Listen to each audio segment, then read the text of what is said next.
The tiger king एक ऐसी रोचक स्टोरी है जिसे सुनने के बाद में मैं उम्मीद करता हूँ पूरा जीवन आप इस कहानी को भूल नहीं पाएंगे।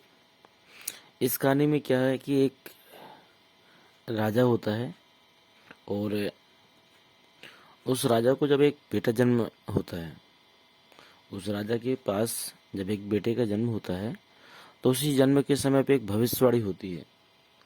भविष्यवाणी कुछ ऐसी होती है कि जो एक राजा महाराजाओं के घरानों में जो ज्योतिषी होते हैं उनके द्वारा बताया जाता है कि इस बालक की जो मृत्यु होगी वह किसी न किसी शेर के द्वारा होने वाली है। लेकिन सबसे बड़ी बात तो ये होती है कि जब वह 15 दिन का बालक स्वयं बोल पड़ता है कि शेरों को सावधान हो जाना चाहिए, शेरों को सावधान हो जाना चाहिए, जब इस तरह के शब्द बोलता है तो ये बहुत ही अचंभे वाली बात होती है सभी के लिए। लेकिन कोई बात नहीं, ये बालक जैसे जैसे बड़ा होता है वैसे वैसे ये इन चीज़ों को भूल जाता है। लेकिन जब ये अपने कार्यकाल में आता है, मतलब जब ये अपनी गद्दी को संभालता है, तो गद्दी को संभालने के बाद में इसको इन चीज़ों की याद दिलाई जाती है कि आपके लिए एक भविष्यवाणी हुई थी, जिस भविष्यवाणी में आपकी जो मृत्यु है एक शेर के द्वारा लिखी हुई है। तो उसको बहुत अचंभा होता है इस चीज़ के बारे में कि मेरी मृत्यु भी एक शेर के द्वारा होगी। तो वो क्या करता है, शेरों का शिकार करने की ठान लेता है और वह अपने यहाँ पर एक शेर का शिकार करने के बाद में, या फिर ये कह सकते हो वो एक कसम लेता है कि अब मैं एक शेर का शिकार करूंगा और इसी के बाद में मैं अपने कामकाज को संभालूंगा, या फिर मैंने अपने राजपाट को जो संभालना है वो एक शेर का शिकार करने के बाद ही संभालूंगा। और वह एक शेर को मारता भी है। एक शेर को मारने के बाद में फिर वो अपने राज्य में लाता है।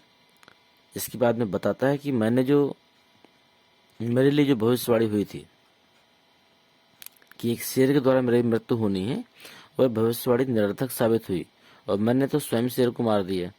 लेकिन जब ये बात उस ज्योतिषी को मालूम होती है तो वह ज्योतिषी कहता है कि आपकी जो मृत्यु होगी वह पहले शेर से नहीं होनी है, वह मृत्यु आपके 100वें शेर से होने वाली है। कितने शेर से? 100वें शेर से होने वाली है। तो ये बहुत परेशान हो जाता है इन बातों को लेके कि अब मैं 99 शेर और मारने पड़ेंगे तभी जाकर मेरी मृत्यु का कारण खत्म होगा। और वह अपने राजपाट का जितना भी काम धाम था उसको सबको छोड़कर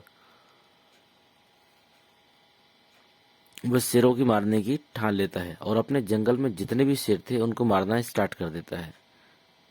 एक पूरे अपने राज्य में एक खबर फैला देता है कि हमारे इस जंगल से या हमारे राज्य से किसी भी प्रकार का शेरों का शिकार करना टोटली मना है।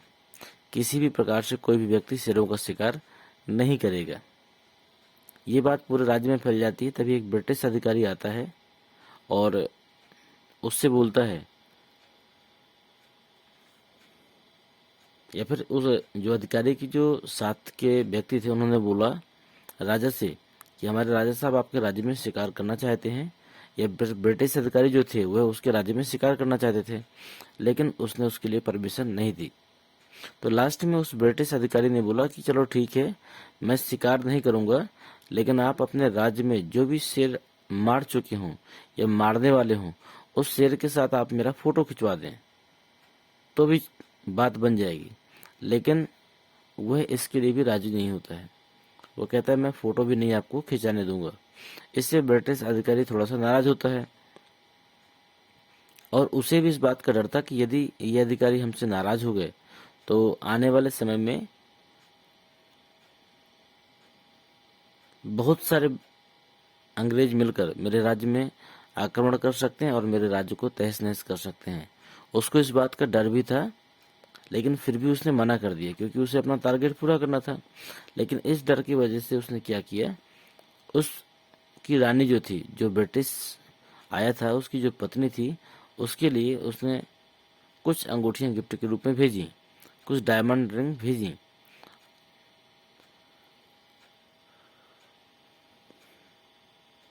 उसने वो डायमंड रिंग एक सैंपल के रूप में भेजी थी कि इसमें से कुछ डायमंड रिंग रानी रख लेंगी या फिर वो जो ब्रिटिश की पत्नी थी वो रख लेंगी, क्योंकि आप तो जानते हैं कि महिलाओं में गहनों की पसंद करने की विशेष आदत होती है। तो उन्होंने विचार बनाया कि ये अंगूठी में से कुछ अंगूठी वो अपने रख लेंगी, बाकी अंगूठियों को वापस कर दिया जाएगा। लेकिन ऐसा नहीं हुआ। उस रानी ने थैंक्स लिखकर एक पत्र भेजा उसको, या फिर सूचना भेजी, और सारी अंगूठियों को वो रख लेती है। इसके बाद में उसके पास एक कई लाख रुपए का बिल आता है, जो कि ज्वेलरी शॉप का था। लेकिन वह ये सोच लेता है कि चलो कोई दिक्कत नहीं है, यदि रानी को अंगूठी पसंद आ गई तो कोई दिक्कत नहीं, लेकिन कम से कम मेरे राज्य में मेरी प्रतिष्ठा बनी रहेगी, किसी अंग्रेजों का आक्रमण नहीं होगा। इस प्रकार वो इस बात को इग्नोर कर देता है। ठीक है, ये बातें क्लियर हो गई होंगी कि रानी उस ब्रिटिश व्यक्ति से बचने के लिए उसने क्या किया, कई अंगूठियों को उसके लिए भेजा। ठीक है, आप धीरे धीरे करके आपने पाठ में देखा ही होगा कि धीरे धीरे करके उस राज्य में शेरों की संख्या लगभग समाप्ति की कगार में हो जाती है। अब उसे चिंता होने लगती है कि अब मैं बाकी शेर कहाँ से लाऊं। तो वह विचार बनाता है कि मुझे किसी ऐसी लड़की की शादी करना चाहिए, किसी ऐसी शाही लड़की से शादी करना चाहिए जिस राज्य में शेर अधिक हों, ताकि मैं जितनी बार भी वहां जाऊंगा 2-4 शेर वहां से मारूंगा, और इस प्रकार मेरा टारगेट जो 100 का था वो पूरा हो जाएगा। और इसी कारण से उसने एक नया विवाह किया। उस राज्य में बहुत सारे शेर थे। वो जितनी बार भी ससुराल जाता था हर बार 2-4-6 शेर वहां से मारता था, और इस प्रकार टारगेट पूरा करते करते वह लगभग 99 मतलब 99 शेरों को मार चुका था।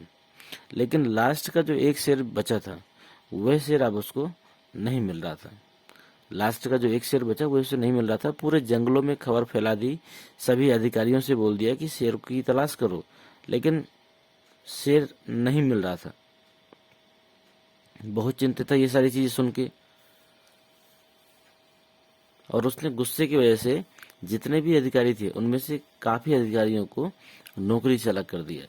इसके बाद में एक दिन उसे सूचना मिलती है कि उसके राज्य में कोई ऐसा जानवर है जो भेड़ बकरियों को उठा ले जाता है। तो उसे खुशी होती है कि चलो बहुत अच्छी बात है, यहाँ पर शेर आ गया है लगता है, और मेरा जो टारगेट था अब वो पूरा हो जाएगा। और इस खुशी की वजह से वह किसानों का जो लगान था, या फिर ये कह सकते हो जो कर था, वो 3 वर्षों के लिए माफ कर देता है। लेकिन फिर देखता है कि उसे अब भी शेर नहीं मिल रहा है। भेड़ बकरियां तो उठी, लेकिन जो शेर था वो अब भी राज्य में नहीं था। वह बहुत परेशान हो गया। इसके बाद में वह अपने दीवान से कहता है कि यदि ये लास्ट का शेर नहीं मिला तो मुझे इनका लगान मतलब जो भी कर था वो समाप्त करना पड़ेगा, और इनके ऊपर मैं डबल टैक्स लगाऊंगा। तो इससे दीवान ने उनको एहसास दिलाया कि यदि आप ऐसा करते हैं और ये जो गरीब लोग हैं यदि ये ब्रिटिश के शरण में चले गए, मतलब अंग्रेजों की शरण में चले गए कि हमें यहाँ पर परेशान किया जा रहा है, तो हो सकता है कि आपके राजपाट में कोई दिक्कत परेशानी हो जाए। तो राजा ने एक बात बोले कि कुछ भी हो जाए मुझे वो अंतिम शेर चाहिए, अगर वो ऐसा नहीं होता है तो मैं कुछ भी कर सकता हूँ। दीवान भी इस बात से बहुत चिंतित था, और एक धमकी और भी मिली दीवान को कि यदि आप ऐसा करने में सफल नहीं होते हो तो मैं आपको भी इस पद से मुक्त कर दूंगा। तो उस दीवान ने क्या किया, कहीं ना कहीं से एक बूढ़े शेर का अरेंजमेंट किया। वो बूढ़ा शेर लाकर उसी जंगल में छोड़ दिया गया जहां पर राजा शिकार करने के लिए आता था। और राजा शिकार करने के लिए आया तो शिकार करने के समय पे राजा को ऐसा लगा कि राजा ने उसको गोली मारी है, और गोली मारने के बाद में उस शेर की मृत्यु हो गई है। राजा ये बात सोच के बहुत खुश था कि चलो कम से कम 100 शेर भी मैंने मारा, और 100 शेर मारने के बाद में मेरा टारगेट पूरा हो जाता है। और अब मैं क्या करूंगा, अब मैं विजय प्राप्त कर चुका हूँ मृत्यु पे, और मेरी मृत्यु अब शेर की वजह से नहीं होगी। और सबसे बड़ी बात क्या थी कि वह उस भविष्यवाणी को भी बेकार साबित करना चाहता था जो भविष्यवाणी कभी उसके लिए बोली गई थी। लेकिन ऐसा नहीं हुआ। राजा ने गोली तो मारी, लेकिन साउंड सुनकर वह बूढ़ा शेर घबराकर गिर जाता है, मरता नहीं है। लेकिन जब शेर को छोड़कर राजा चला जाता है और अपने जितने भी शूटर थे उनसे बोलता है कि शेर की जो डेड बॉडी है वो आप राज्य में लेकर आइए। लेकिन जब शूटर देखते हैं जो भी उसके साथ में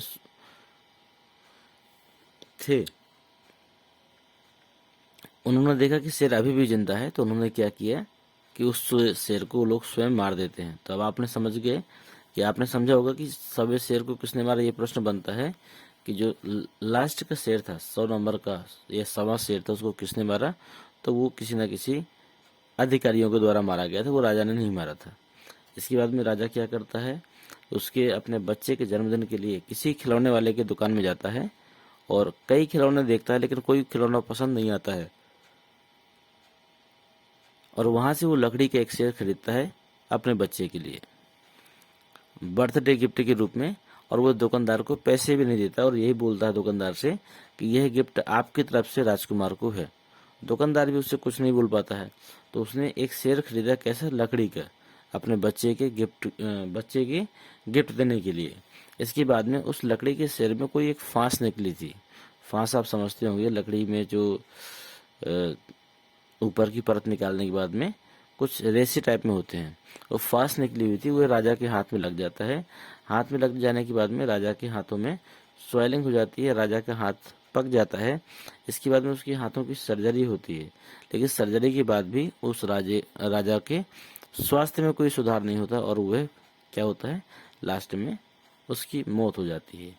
इस प्रकार राजा का अंत हो जाता है। तो अब आपने देखा कि राजा का अंत तो समय शेर से हुआ है, लेकिन वो 100वां शेर था कौन सा, वो 100वां शेर जो 100वां नंबर का शेर था वो था लकड़ी का शेर था। ठीक है, तो ध्यान दीजिएगा कि 100वें शेर को किसने मारा। तो 100वें शेर को सिपाहियों ने मारा था या फिर शूटर ने मारा था, लेकिन मृत्यु किनसे हुई थी, वो भी 100वें शेर से हुई थी, लेकिन वो लकड़ी का शेर था। ठीक है, इस प्रकार इस कहानी का अंत होता है। इससे जुड़े हुए जितने महत्वपूर्ण प्रश्न हैं वो हम आपके साथ डिस्कस करेंगे।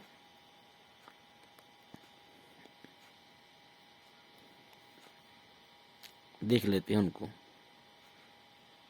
ये स्पेशल नोट्स आपके लिए तैयार की गई है, जिसे आप देख पा रहे हैं। इसमें जो सबसे पहला प्रश्न है आप देख रहे होंगे,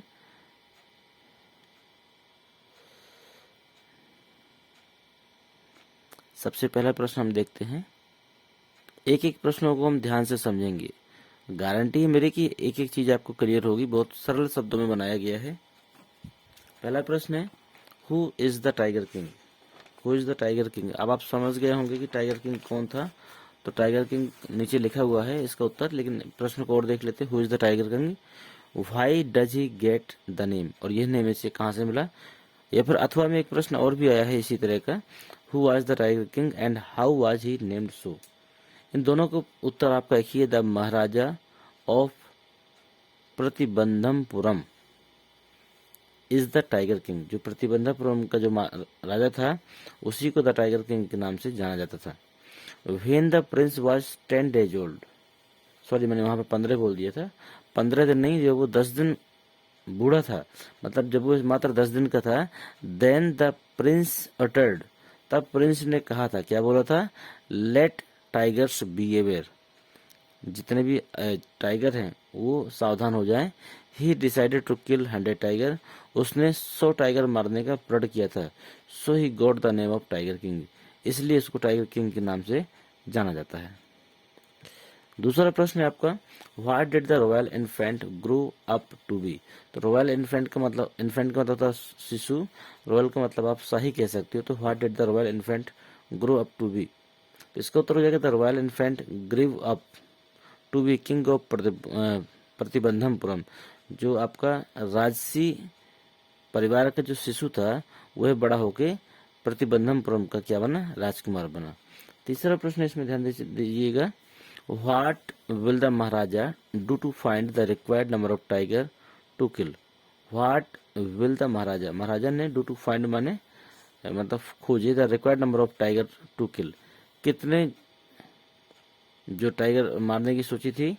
to get the required number of tiger to kill, the Maharaja asked his dewan to find a suitable girl for him to marry. What will the Maharaja to find the required number, मतलब जो मारने के बाद में जो भी शेष नंबर बचे थे टाइगरों के, उसके लिए उसने क्या किया था, उसने दीवान को बोला था कि एक सुटेबल लड़की ढूंढो। यहाँ पर थोड़ा सा मिस्टेक है, ए सुटेबल मिल के लिखा अलग अलग। ये उसने कहा था कि एक सुटेबल लड़की ढूंढो जिससे वो शादी कर सके। और इसके पीछे मकसद क्या थे आप भी जानते हैं। इसके पीछे मकसद था कि जिस लड़की से शादी करेगा उसी के यहाँ जाकर उसी के राज्य के शेरों को वो मारेगा। इस तरह उसके नंबर ऑफ किलिंग पूरे हो जाएंगे। अगला प्रश्न है आपका चौथा नंबर, देखिए, how will the Maharaja prepare himself. किस प्रकार महाराजा ने प्रिपेयर हिमसेल्फ मैंने अपने आप को तैयार किया for the 100 tiger which was supposed to decide his death. किस प्रकार उसने उस शेर के लिए तैयारी की जो उसकी मृत्यु का कारण था। तो the Maharaja wanted to be extremely careful.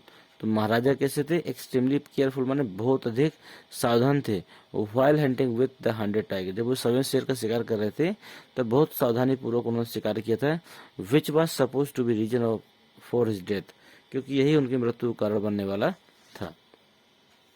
पांचवा प्रश्न देखिए आप, पांचवे में लिखा हुआ है what did the astrologer tell, what did the astrologer tell about the death of the tiger king. एक प्रश्न इसमें और भी जुड़ा हुआ है, what did the astrologer predict about the king's death. जो एस्ट्रोलॉजर का मतलब जो भविष्यवक्ता थे, उन्होंने राजा की मृत्यु का कारण क्या बताया था। तो उत्तर देख लीजिए आप, when the Prince was 10 days old, जब राजा मात्र 10 दिन का था, द एस्ट्रोलॉजर्स प्रेडिक्टेड, तो जो भविष्यवक्ता थे उन्होंने भविष्यवाणी की क्या की, that he would be killed by the tiger, कि उसकी मृत्यु एक टाइगर के द्वारा होगी। अगला प्रश्न देखिए, छठवां नंबर है, what will the Maharaja do to find the required number of tiger to kill. मतलब पर्याप्त मात्रा में उसे जो मारने के लिए जो टाइगर थे कहाँ से मिले। तो he married a girl from the state which had a large number of tiger. तो उसने एक ऐसी लड़की की शादी कर ली जिसके राज्य में बहुत सारे टाइगर थे। ही किल्ड 5 और 6 टाइगर इस टाइम। वह प्रत्येक बार, मतलब प्रत्येक बार का मतलब वह है कि जब भी वह वहां जाता था तो प्रत्येक बार वो कम से कम 5 से 6 टाइगर को मारा करता था।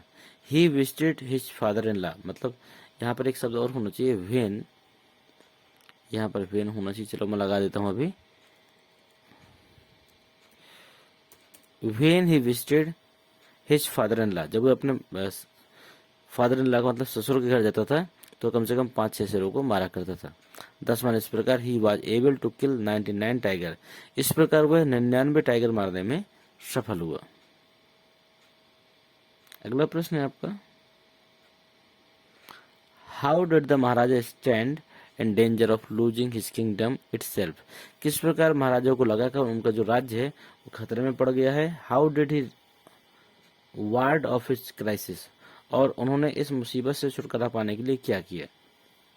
तो the Maharaja student agent of losing his kingdom, जो महाराजा थे उनका जो राज्य था वो मुसीबत में पड़ गया था। When he prevented A British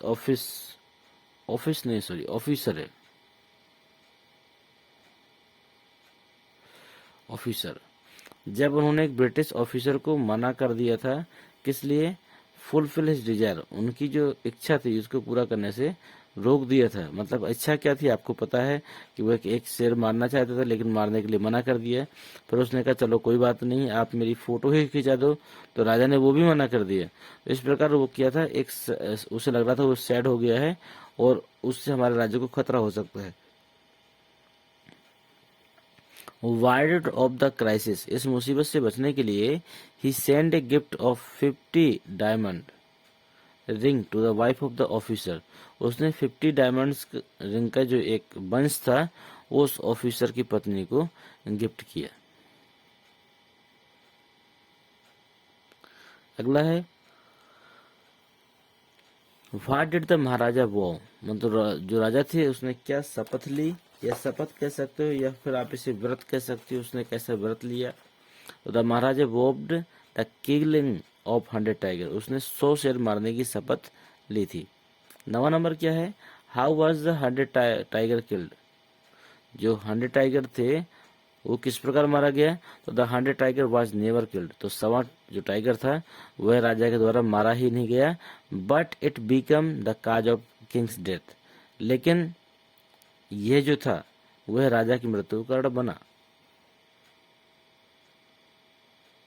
10वां प्रश्न देखिए, how did the hunted tiger take its final revenge upon the tiger king. जो 100वां नंबर का जो टाइगर था उसने किस प्रकार राजा से अपना रिवेंज पूरा किया, मतलब बदला पूरा किया? तो it was the wooden tiger. यह लकड़ी का टाइगर था, फ्रॉम द टॉय शॉप, जो कि खिलौने की दुकान से खरीदा गया था। एक second रुकिएगा।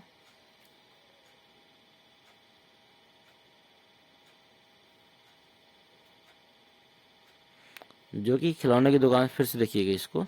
It was a wooden tiger, ये खिलौने का टाइगर था, फ्रॉम द टॉय शॉप, जो खिलौने की दुकान से खरीदा गया था।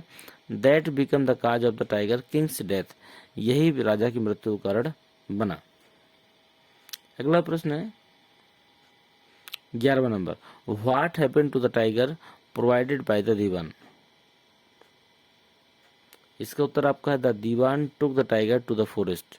दीवान थे वो एक शेर को उस जंगल में लाए, where the Maharaja was hunting, जहां महाराजा क्या करते थे? शिकार करते थे। महाराजा फायर्ड टाइगर, महाराजा ने टाइगर को मारा, but the bullet had missed him, लेकिन जो गोली थी वह उससे मिस का मतलब मिस हो गई या फिर छूट गई। The tiger fell down the earth, जो टाइगर था वह जमीन में गिर गया। To hear the sound of gun, उसने जब बंदूक की आवाज सुनी तो वह जमीन में गिर गया। At last one of the Hunter shoot the tiger, इस प्रकार एक हंटर माने से एक शिकारी ने उस टाइगर का वध किया या फिर मृत्यु की या फिर मार दिया। अगला है हु एक्चुअली किल्ड। 12 नंबर देखिए, who actually killed the 100 tiger in the tiger king why, मतलब जो 100वां टाइगर था उसको वास्तव में किसने मारा और क्यों मारा? तो the Kings bullet actually missing it's target, क्योंकि राजा की जो गोली थी वह मिस हो गई थी। सो वन, इसलिए finally one of the hunter, इसलिए एक जो शिकारी था शॉट द टाइगर, उसने टाइगर को किया मार दिया। अगला 13वां प्रश्न देखिए, why did the Dewan decided to give up his own tiger to be killed by the Maharaja. Why did the Dewan decide, किस प्रकार दीवान ने डिसाइडेड किया? टू गिव अप माने देने के लिए, हिज ओन टाइगर माने अपना खुद का tiger, to be killed by the Maharaja, उस महाराजा से मरवाने के लिए। इसका कारण था टू सेव हिज जॉब, अपनी नौकरी को बचाने के लिए dewan decided to give up the tiger, उसने क्या किया? एक टाइगर राजा को दिया। प्रश्न नंबर 14 देखो, what let the Maharaja to start out on tiger Hunt.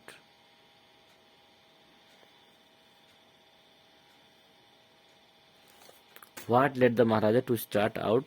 The Maharaja wanted to prove, जो महाराजा था वांटेड टू प्रूव माने सिद्ध करना चाहता था। द प्रेडिक्शन रॉन्ग, उस भविष्यवाणी को गलत साबित करना चाहता था। द प्रेडिक्शन रॉन्ग, सॉरी 2 बार लिखा ये शब्द, एक ही बार आपको याद करना है। द प्रोफेसी वाज दैट, जो भविष्यवाणी थी वो क्या थी कि 100वां जो टाइगर है वुड काज हिज डेथ, वह उसकी मृत्यु का कारण बनेगा। सो वन, इसलिए Maharaja started hunted tiger to save his life, इसलिए महाराजा ने जितने भी शेर थे उनको मारना चालू कर दिया ताकि वह अपने जीवन की रक्षा कर सके। अगला है प्रश्न 15वां नंबर है आपका why did the Maharaja ban tiger hunting in the state. राजा ने अपना जो राज्य था उसमें हंटिंग क्यों बंद कर रखी थी? तो the Maharaja ban tiger hunting in the state, उन्होंने अपने स्टेट में हंटिंग बिल्कुल बंद करा दी थी, क्योंकि so that he could kill the required number of tiger, क्योंकि उन्हें स्वयं एक निश्चित नंबर में टाइगरों को मारना है, इसलिए उन्होंने क्या किया था? इसे बंद करवा रहे थे। तो ये थे आपके महत्वपूर्ण प्रश्न, और उम्मीद करते हैं कि ये जो प्रश्न थे हमने बताए हैं आपको शॉर्ट प्रश्न, इन्हीं प्रश्नों से मिलाकर आप लॉन्ग प्रश्नों को बना सकते हैं, कोई चिंता वाली बात नहीं है। 1-2 ही लोग आंसर अगर आपने इसके याद करने हैं तो आप सिर्फ पाठ की समरी को ध्यान में रखिए और ध्यान में रखते हुए आप बस पढ़ते जाइए, लेकिन हमारी गारंटी है कि सारे प्रश्नोत्तर आपको सिर्फ पढ़ते पढ़ते ही तैयार हो जाएंगे, क्योंकि आपको समरी मालूम है। इसी के साथ हम इस वीडियो को समाप्त करते हैं, मिलते हैं आपसे अगले नए चैप्टर के नए वीडियो के साथ में, तब तक के लिए बाय बाय।